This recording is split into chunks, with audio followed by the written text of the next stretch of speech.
Labadiena visiem Rīga TV 24 skatītājiem. Šobrīd mēs atrodamies autoservisā Drives, un ar mani šobrīd kopā arī pats saimnieks šīs vietas, Aivars. Sveiks, Aivar! Jā, labadiena!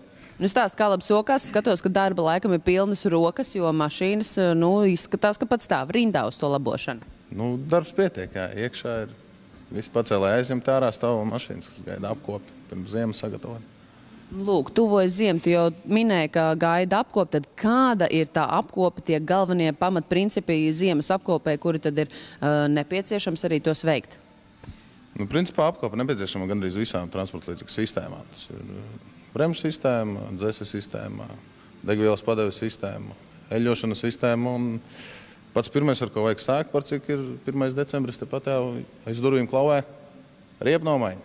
Un kā tagad izskatās pirms 1. decembra? Daudz ir tādi aktīvi riepu mainītāji? Jā, cilvēki ir diezgan aktīvi. Kuri izvēlās lietotas, kuri jaunas riepas, bet maina diezgan daudz. Tu pats taču arī pārvietojies ar auto? Protams. Un tad stāst, kad tu esi jau paspējis nomainīt riepas? Laikam oktobra pašā sākumā nomainīju, lai nav pēc tam pašam jāgaida pie savas servisa rindā. Bet tā parasti, tuvojoties tam 1. decembrim, tās rindas paliek lielākas. Ir daudz tādu, kuri tiešām novelk līdz tam pēdējiem brīdim un maina tiešām 30. novembrī. Nav. Vairāk jau cilvēki laicīgi nomaina. Lielākā daļa kaut kāda oktobra, novembra sākumā, pēc tam novembra vidū ir nākamais vilnis, un tad jau 1. decembris. Principā visvairāk riepu montāžas sākas pēc pirmā sniega uzsniegšanas. Kas visdrošākā pazīme, ka jāmaina riepas, uzsniegs. Jā, tad viss atķer galvu un domā, beidzot ir šī klimata katastrofa klāta sniegs, vai ne? Bet uzliekot tās riepas tik ātri, nav tā, ka viņas nolietojas pa to laiku, kamēr pienāks 1. decembris, kad viņām ir kā obligāti jābūt virsū, vai tomēr svarīgāk laikam jau ir drošība? 1. decembris jau nenozīmē attiecīgus klimatiskos apstākļus. Tas ir vienkārši datums, pēc kura ir nepieciešams. Pēc likuma noteikts, ka braucam, es jau ieteiktu krietni ātrāk mainīt. Šī gadā jau sniedziņš bija jau pirmās nepatikšanas, gan jau spolējot pa pagalmu un netiekot uz priekšu vasaras riepām. Vajadzētu kādu nedēļu, 2 iepriekš. Pirmkārt, tas ir jūsu pašdrošība, otrkārt, tas ir komforts, nav jāgaida rindās, jāstāv ilgi un dikti. Kaut kā tā, treškārt, tā ir riepa pieejamība, jo ar 1. decembrī ziemas riepas pērk krietni vairāk un noliktavas tukšojas krietni ātrāk. Lūk, tad, kā izrādās, var arī nepietikt tās riepas visiem, vai ne? Bet kāds tad ir tas protektors, vai nepareizi tas saucās, cik tad viņam ir tiem milimetriem jābūt ziemas sezonā? Minimālais, lai iziet tehnisko apskati, kā ir noteikts mums likumdošanā, 4 mm. Bet, principā riepu vajadzētu mainīt kaut kādu 4,5–5 mm. Jau būtu jāskatās, jāpamēra ar bīdmēru, katrs to var izdarīt. Bīdmēri brīvi pieejami, daži riepu tirgotāji komplektā ar jaunām riepām dod arī bīdmērus līdzi, lai jūs paši varat mērīt. Kurš grib, kuram tas maciņš atļauj vairāk. Bet tad tā saķere ir labāka, vai ne? Slidenos apstākļos, vai ko dod tas īsti, tas protektors? Jo dziļāks protektors, jo labāk saķere ar ceļu un lielāka spēja izspiest lieko šķīdrumu no riepas. Kaut kā tā, mēģināsim. Es saprotu, ka šeit ir arī īpašs aparāts, un tad pastāst, ko ar to dara, un varbūt arī varēsim kaut ko nodemonstrēt. Te ir īpašs cilvēks Mārtiņš. Tad iesim pie Mārtiņa. Jā, ejam pie Mārtiņa. Mārtiņš ir gatavs parādīt, kā notiek riepu montāža mūsu autoservisā. Sākumā izskrūvējās vecais ventīlis. Te ir vasaras riepa, jā, uz lietā diska. Sākumā Mārtiņš citīgi skrūvēja ventīli. Skrūvē. Runājot par lietajiem diskiem, ir tā, ka daudzām mašīnām, piemēram, nāktas lietais disks kaut viens smuks, un vienā sezonā viņš sanāk tāds, nepārāk varbūt glīts. Pie jums var dabūt arī tā, lai ir visu sezonu glīti? Kādā ziņā glīti? Var dabūt tā, ka nav tāds vecs, bet tādu smuku, lai ir visās sezonās smukas riepas. Lai ir visās sezonās smuki diski, tad diskus ieteicams mainīt ir kopā ar riepām uz ziemu uzstādot riepas uz dzelzs diskiem, nevis uz alumīniju. Jo alumīnijas, kā visi zina, nepanes sāli, viņi kašķējās savā starpā un viņš oksidējas un ar laiku paliek neglīts. Kas ir šī super skaļā skaņa, kas notiek? Riepas atspiešanas procesā, tad, kad riepa ir šim transporta līdzeklim riepa bija apstrādāta ar hermētiķi, Un, ja viņa ir pielipusi stiprāk, tad atkal atspiešanas lāpstē ir nepieciešams pielietot lielāku spēku, lai atspiestu to riepu vaļā. Nav tā, ka atnāk arī, piemēram, kāda dāma nezinoša par to, kā notiek riepu maiņa, piemēram, es, un tad saka, kāpēc jūs man laužat riepas, ka ir tāds skaļš troksnis, un kāds, piemēram, nesapratnē par to, kāpēc tas tā ir. Jā, principā dāmai, kur ir atbraukusi montēt riepas, riepu montieri nav ko darīt. Dāmai jāsēž ir ofisā, jāstudē žurnāli un jāgaida, kad riepu montāža būs pabeigta. Cik ilgs laiks vispār ir tā riepu nomaiņa? Ar kādu laiku ir aptuveni jārēķinās atbraucot uz autoservisu? Tas atkarīgs konkrēti no katras automašīnas un diska stāvokļa, kā viņš ir uzmontēts. Tā tagad Mārtiņš cītīgi tīra to kantīti, lai izvairītos no tā, ka riepa laidīs gaisu gar diska maliņu. Tad tur paliek tas, kas bija tas līmīte no iepriekšējās, jā? Līmīte un dažādi nosēdumi, kas radušies laika gaitā. Eksploatējot to riepu, tur jau tā gumija arī bišķīt paliek klāta. Dažādi netīrumi tiek iekšā gar to bortiņam. Un te jau sanāk kaut kas no tās riepas arī va nepazūd. Tad aptuveni cik ilgs ir vispār kopumā tāds vienas riepas, ja viena riepu komplekta mūžs? Principā mūsu republikā riepu mūžs ir atkarīgs no katra lietotāja maciņu biezuma. Ir tāda, kas var atļauties ne ik sezonu laikam mainīt. Jā, daži maina katru sezonu, citi brauc 2, 3, 5 gadus. Zinu cilvēks, kas brauc 7 gadi ar vienā tām riepām.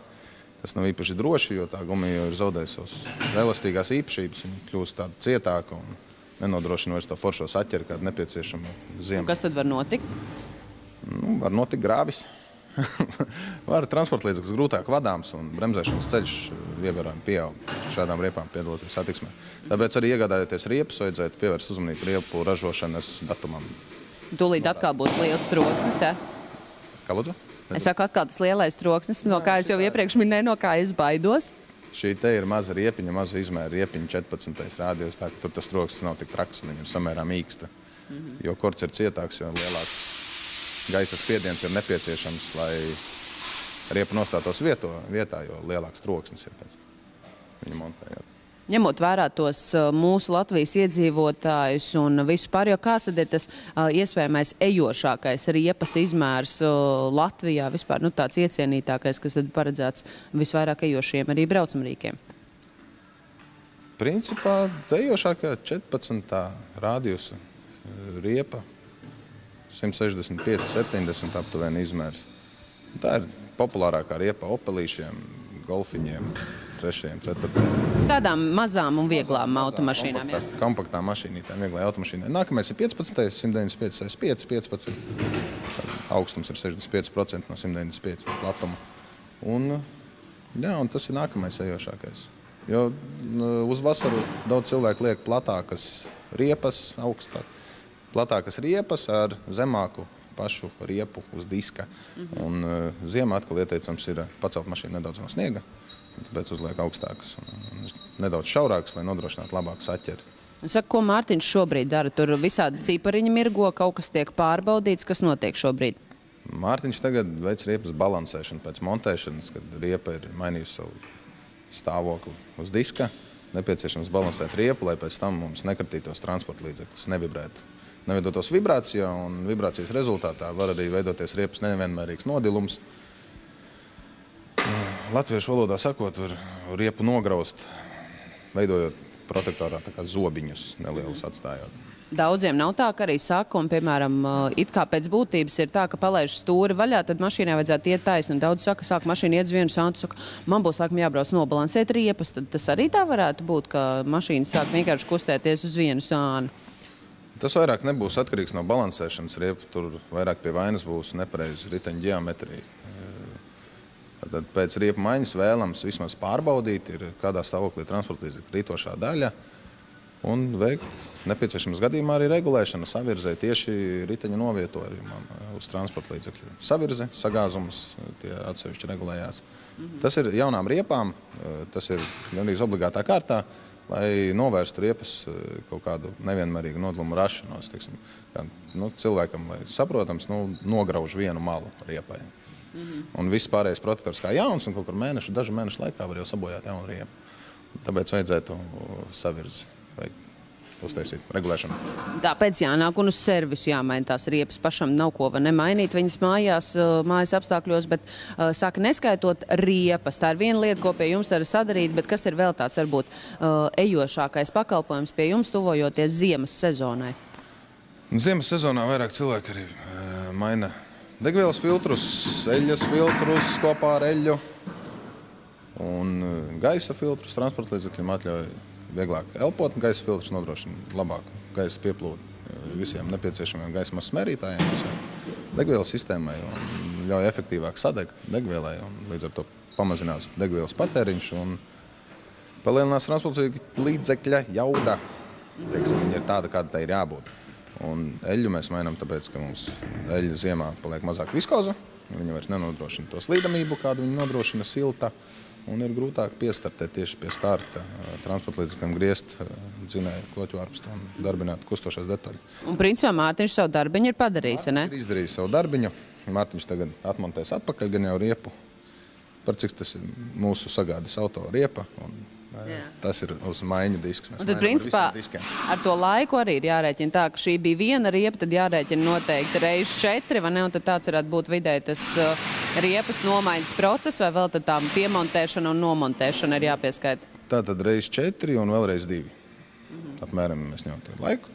Tas 5 līdz 10 minūtes reiz 4, un tas apmēram vēlreiz 2. Uzmontēšana, nomontēšana, riepas uzlikšana, pieskrūvēšana, atskrūvēšana.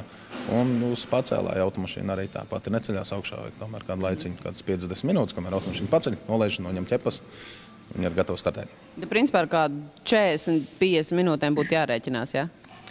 Riepu servisos, kur specializējušies tieši uz riepu nomaiņu, vidējais nomaiņas laiks ir 20 līdz 30 minūtes. Un tad jau ātri.